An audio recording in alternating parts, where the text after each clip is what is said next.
2024 లేదా 25లో డిగ్రీ లేదా బీటెక్ చదివారా? సాఫ్ట్‌వేర్ జాబ్ కోసం ఎదురు చూస్తున్నారా? అయితే కోడ్ జ్ఞాన్ 100 డేస్ కోర్సులో చేరండి. జాబ్ సాధించండి. నమస్తే, వెల్కమ్ టు సుమన్ టీవీ. నేను మీ యాంకర్ శ్రీ. రైట్ ను మనతో పాటు ఉన్నారు హైకోర్టు అడ్వకేట్ అలగరి రవీంద్రనాథ్ గారు.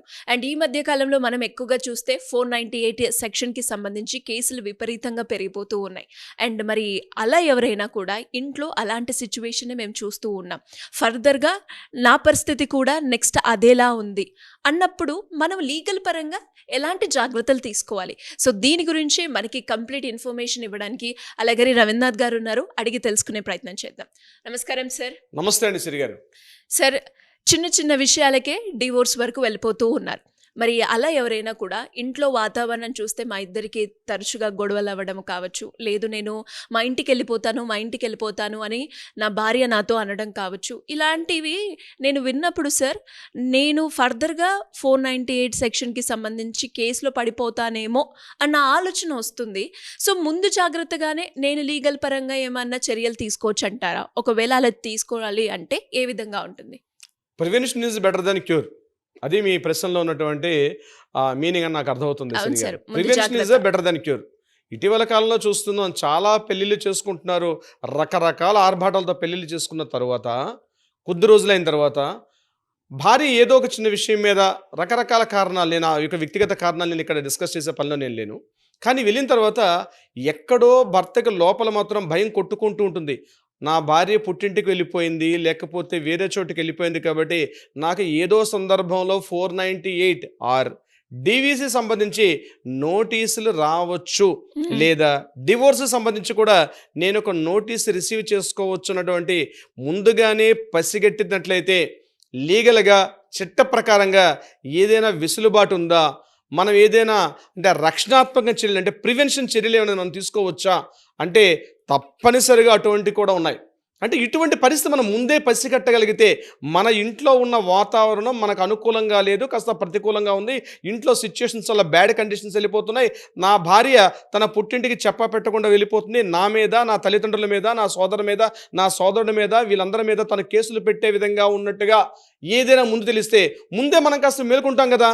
అటువంటి విషయాలు ఎక్కడ ఉన్నాయా, లీగల్గా ఉన్నాయా అని చాలా మంది క్లయింట్స్ వస్తూ అడుగుతుంటారు. సరిగారు చాలా మంది అడుగుతుంటారు, సార్ మేము ఈ విషయం ముందే తెలుసుంటే మేము కాస్త జాగ్రత్త పడేవాళ్ళం కదా, తెలుసుకోకపోవడం. చూడండి, ఈరోజు నేను, మా ఫాదర్, మా అమ్మ అసలు ఎందుకే పెళ్లి చేసుకున్నా, కోర్టుల చుట్టూ తిరగలేక ఏమిటి సమస్య, మాకు మేము ఎలా ఫేస్ చేయాలో అర్థం కావట్లేదు, ఇన్ని రకాల మేము హ్యాపీగా ఏదో కలిసి ఉంటారని చెప్పి పెళ్లి చేస్తే, ఈరోజు నిన్న ఒక ఫ్యామిలీ వచ్చినతో అదే మాట్లాడుతున్నారు, నేను పెళ్లి చేశాను, మా పెద్ద అబ్బాయికి పెళ్లి చేశాను, ఆ పెళ్లి చేసుకున్న 2 ఏళ్ళకి ఎట్లా వాళ్ళిద్దరు విడిపోయారు, ఈరోజు కోర్టుల చుట్టూ తిరుగుతున్నారు.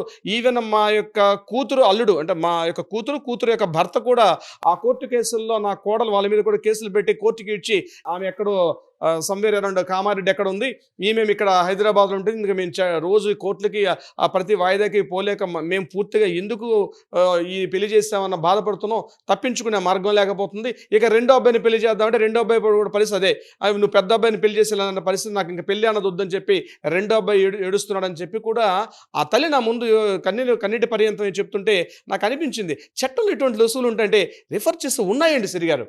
అంటే మన ఇంటి వాతావరణంలో కానీ ఏదైనా సమస్య ముందుగా కానీ మనకి ఇటువంటి పరిస్థితి వచ్చే విధంగా ఉంటే మనం ఏదైనా లీగల్ రెమెడీస్ తీసుకోవచ్చు. అంటే చట్ట ప్రకారంగా లీగల్గా న్యాయబద్ధంగా కొన్ని రక్షణాత్మక వ్యూహం కూడా మనం వేసుకుని రావచ్చు. ఎందుకంటే మనకు శత్రువుగా మారిపోయింది. అప్పటి వరకు నా భార్య అనుకున్న వ్యక్తి ఇప్పుడు విరోధిగా మారిపోయి వేరే చోటుకి వెళ్ళిపోయి తన మీదే ఒక రెవెన్యూ తీర్చుకునే, ఒక ప్రతీకారం తీర్చుకునే పరిస్థితి ఉండేటప్పుడు మనకు రక్షణాత్మక చట్టాలు ఉన్నాయంటే ఉన్నాయి.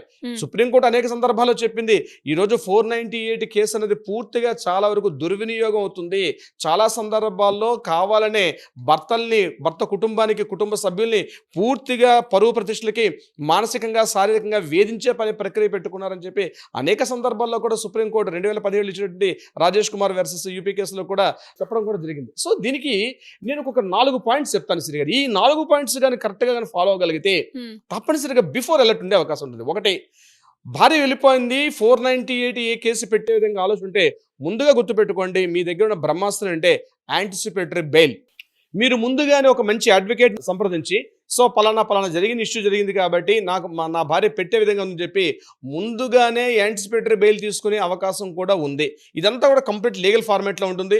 హైకోర్టును ఆశ్రయించి యాంటిసిపేటరీ బెయిల్ తీసుకోవాలి. ప్రాసెస్ అంతా ఇంకొక వీడియో చేద్దాం సార్ మనం దీనికి సంబంధించి. డెఫినెట్ గా ఎలా మనం యాంటిసిపేటరీ బెయిల్ తీసుకోవాలి, యాంటిసిపేటరీ బెయిల్ తీసుకునేటప్పుడు ఎటువంటి మనం అక్కడ సాక్ష్యాలు ప్రొడ్యూస్ చేయాలి, ఏం చేయాలని చెప్పి కూడా మనం డెఫినెట్ గా దీని మీద ఒక ప్రత్యేక వీడియో చేయొచ్చు మనం. సో యాంటిసిపేటరీ బెయిల్ తీసుకోవడం అనేది ఒక ప్రొసీజర్. Number 2, SP office. మీరు ఏ పరిధిలో ఉంటారో, మీరున్నటువంటి ఆ ప్రాంతం ఏ పరిధి ఉంటుందో ఆ పరిధిలో దగ్గర సూపరింటెండెంట్ ఆఫ్ పోలీస్ డిపార్ట్మెంట్ ఉంది, వారికి ముందుగానే వెళ్ళండి. అంటే చాలామంది ఏమనుకుంటారంటే సమస్య వచ్చిన తరువాత పోలీస్ స్టేషన్లో కంప్లైంట్ ఇవ్వాలని చాలామందికి తెలుసు.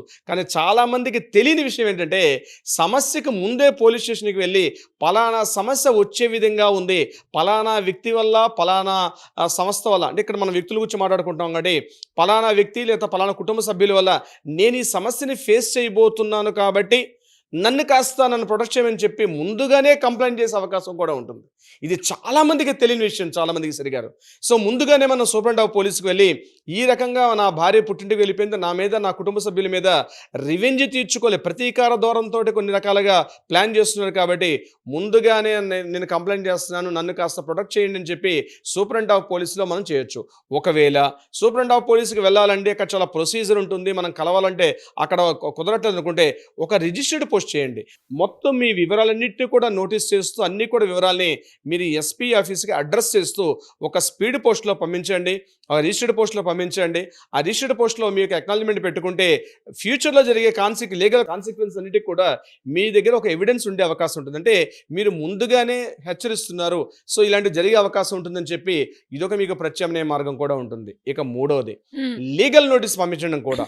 లీగల్ నోటీస్ చాలా మంది ఏమనుకుంటారంటే సివిల్ క్రిమినల్కి మాత్రమే లీగల్ నోటీసులు పంపిస్తారేమో అనుకుంటారు. కానీ సివిల్ క్రిమినల్ కాదు, ఇటువంటి విషయాల్లో కూడా ఎవరైతే భార్య తరపు ఉన్నటువంటి బంధువులకి, భార్య తరపు తండ్రి గారు కావచ్చు, భార్య తరపు మదర్ కావచ్చు, మీ భార్య నా దగ్గర చెప్పబెట్టకుండా వెళ్ళిపోయింది కాబట్టి తప్పనిసరిగా ఆమె మీద నేను లీగల్ నోటీస్ పంపిస్తున్నాను, ఈ వివరాలు ఇవి, నా మీద ఏమి జరిగిన విషయాలు ఏంటి, ఎందుకు వెళ్ళిపోయింది, కారణాలన్నీ చూపిస్తూ ఒక లీగల్ అడ్వకేట్ సంప్రదిస్తే కన్సల్ట్ అడ్వకేట్ కంప్లీట్గా మీ యొక్క డ్రాఫ్టింగ్ చేసి ఎందుకు వెళ్ళిపోయింది కాబట్టి రాబోయే జరిగే లీగల్ కాన్సిక్వెన్స్కి మీరు కూడా చట్ట ప్రకారంగా బాధ్యులు అవుతారు, నేను మాత్రం ఇటువంటి తప్పు చేయలేదని చెప్పి ముందుగానే అలర్ట్ చేస్తూ ఒక లీగల్ నోటీస్ పంపించుకునే అవకాశం కూడా ఉంటుంది. ఇక 4th పాయింట్ నేను చెప్తాను, దట్ ఈస్ సెక్షన్ 9. దాన్నే కాంజుగల్ రైట్స్ అంటారు. అంటే సెక్షన్ 9 ప్రకారం ఆమెకు మనం ఆర్సీఆర్ నోటీస్ పంపిస్తాం. అంటే నువ్వు వెళ్ళిపోయి ఇక్కడ నుంచి, నేనైతే ఇంటి నుంచి పంపించే ఆ ఉద్దేశం నాకు లేదు, కానీ నువ్వు మాత్రం నీ యొక్క ఆలోచన ప్రకారం మీరు వెళ్ళిపోయారు కాబట్టి వాళ్ళ కుటుంబ సభ్యులకి హెచ్చరిస్తూ మీరు మరలా యథాస్థితి మళ్ళీ కుటుంబానికి వస్తే మనం హ్యాపీగా కలిసి జీవిద్దామని చెప్తూ ముందుగానే ఒక ఆర్సీఆర్ నోటీస్ను కూడా పంపించే అవకాశం కూడా ఉంటుంది. ఇది 498కి సంబంధించి మనం సమస్యని ముందుగానే మనం అలర్ట్ చేసుకుంటూ ఊహించేది. ఇక డీవీసీ సంబంధించి కూడా ఒక ఇంపార్టెంట్ పాయింట్ ఉంది. అది చాలా మందికి తెలియని విషయం ఏంటంటే డీవీసీ యాక్ట్ సెక్షన్ 23/2లో ఒక సెక్షన్ ఉంది. దాని ప్రకారం ఏంటంటే గృహహింస అంటే ఇంట్లో నన్ను రకరకాలుగా వేధించాలనే ఆ అమ్మాయి బహుశా తరువాత ఒక కేసు పెడుతుంది అని ముందుగానే ఊహిస్తే బిఫోర్ దట్ మనమే ఆ అమ్మాయి మీద మనం కేసు పెట్టచ్చు. నేను మానసిక వేధింపులు చేయలేదు, అసలు నీ వల్ల నేను మానసిక వేధింపులు గురయ్యాను, నువ్వు చేసే మానసికంగా ఇంట్లో నా తల్లిదండ్రుల మీద, నా ఇంట్లో నా కుటుంబ సభ్యుల మీద, నా బ్రదర్ మీద, నా సిస్టర్ మీద నువ్వు చేసినటువంటి చేయడం వల్ల ఈరోజు ఇన్ని రకాల సమస్యలు ఫేస్ చేస్తున్నావు, నువ్వు అనేక రకాలుగా మమ్మల్ని మెంటల్గా హెరాస్మెంట్ చేశావని చెప్పి సెక్షన్ 23/2 ప్రకారం కూడా డీవీసీ యాక్ట్ ప్రకారం కూడా మనం ఆమె మీద ఇంకొక నోటీసును కూడా పంపించే అవకాశం కూడా ఉంటుంది. అంటే ఇవన్నీ కూడా ఎందుకు నేను చెప్తున్నానంటే బిఫోర్ దట్ మనం కొంత సేఫ్టీ జోన్లోకి వెళ్ళే అవకాశం ఉంటుంది. తర్వాత వచ్చే లీగల్ కాన్సిక్వెన్సెస్ ప్రాబ్లమ్స్ అన్ని ఫేస్ చేసే బదులు బిఫోర్ దట్ మనం అలర్ట్ అయిపోయి ఈ రకంగా వస్తుంది అంటే తర్వాత వచ్చే 498 జరిగిన డీవీసీ వచ్చినా మనం అలర్ట్ అయ్యి బిఫోర్ దాన్ని మనం 100% దాన్ని మనం ఫేస్ చేయడం ఛాలెంజ్ చేసే అవకాశం కూడా ఉంటుంది. ఇది మగవాళ్ళకి రక్షణగా ఉండే అవకాశం ఉంటుంది. సిరిగారు సూపర్ సార్. అండ్ ఇప్పటి వరకు మనం చూస్తే ఎన్నో ఆర్టికల్స్లో కూడా ఈ 498 సెక్షన్కి సంబంధించి ఎంతోమంది బాధితులు బయటకు వస్తున్నారని, ఎలా రావాలో తెలియక అక్కడే సతమతం అవుతున్నారని, ఇలా ఎంతోమంది వాళ్ళ బాధను వ్యక్తం చేసుకున్నారు. అండ్ చాలామంది మీ దగ్గరికి కౌన్సిలింగ్ కూడా రావడం జరిగింది. సో వాళ్ళందరికీ కూడా ఈ వీడియో అనేది ఒక ఊరట కలిగించే వీడియో అని చెప్పొచ్చు. Anyways great information sir. ఇప్పుడు ఈ వీడియో చూసిన తర్వాత ఎవరైతే ఈ ప్రాబ్లంలో సఫర్ అవుతున్నారో వాళ్ళకంటూ సార్ నాకిప్పుడు ఒక హోప్ కనిపిస్తుంది. నేను ఇలాంటి సిట్యుయేషన్‌లోనే ఉన్నాను. బయటికి రావాలి అనుకుంటున్నాను. ఎలా సార్? ఎలా అప్రోచ్ అవ్వాలి అనుకునే వాళ్ళు ఏ విధంగా మిమ్మల్ని అప్రోచ్ అయ్యే ఛాన్స్ ఉందంటారు సార్? ఇమ్మీడియట్‌గా మీ చేతిలో ఉన్న ఫోన్ తీసుకోండి. కింద స్క్రోల్ అవుతున్న నెంబర్‌ని కాంటాక్ట్ చేయండి. లేదా వాట్సాప్ చేయండి. తప్పనిసరిగా మన లీగల్ టీమ్ మీకు అప్రోచ్ చేస్తారు. డైలీ నంబర్ ఆఫ్ కాల్స్ వస్తాయి కాబట్టి ప్రతి కాల్‌ని అటెండ్ చేసే సందర్భం ఉండకపోవచ్చు. కానీ యెస్ సార్. ప్రైర్ అపాయింట్మెంట్ తీసుకోండి. అపాయింట్మెంట్ తీసుకుంటే మీకున్న సమస్యని వ్యక్తిగతంగా చర్చిద్దాం. సమస్యకి సొల్యూషన్ ఉంది. చట్ట ప్రకారంగా ఒక సమస్య సరైన పరిష్కారం కూడా, అంటే ప్రతి సమస్యకు ఒక్కొక్క రకమైన పరిష్కారం ఉంటుంది. అన్ని ఖచ్చితంగా. కామన్‌గా ఉండే అవకాశం తక్కువ ఉంటుంది కానీ మనకు ఒక పరిష్కారం అయితే చట్ట ప్రకారంగా లీగల్‌గా మనం ఎలా ఫేస్ చేయాలో కూడా నేను క్లియర్‌గా చెప్తాను. ఒకవేళ సలహా సంప్రదింపులు కావాలి లేదా కోర్టులు ఆల్రెడీ ఉన్నాయి. ఏదైనా పరిష్కారం కావాలంటే కూడా దానికి కూడా సరైనటువంటి విధి విధానం ద్వారా మనం ప్రయత్నించేద్దాం. చట్టం మనకు హక్కు కల్పిస్తుంది. అనవసరమైనటువంటి అన్యాయమైనటువంటి చట్టాల్లోకి, కేసుల్లోకి ఇరుక్కుపోవద్దని చెప్పి నేను మరీ సూచిస్తున్నాను Siri garu. Super sir. Great content, great information and చాలా మందికి యూస్‌ఫుల్ అయ్యే కంటెంట్ అని చెప్తాను. Thank you so much.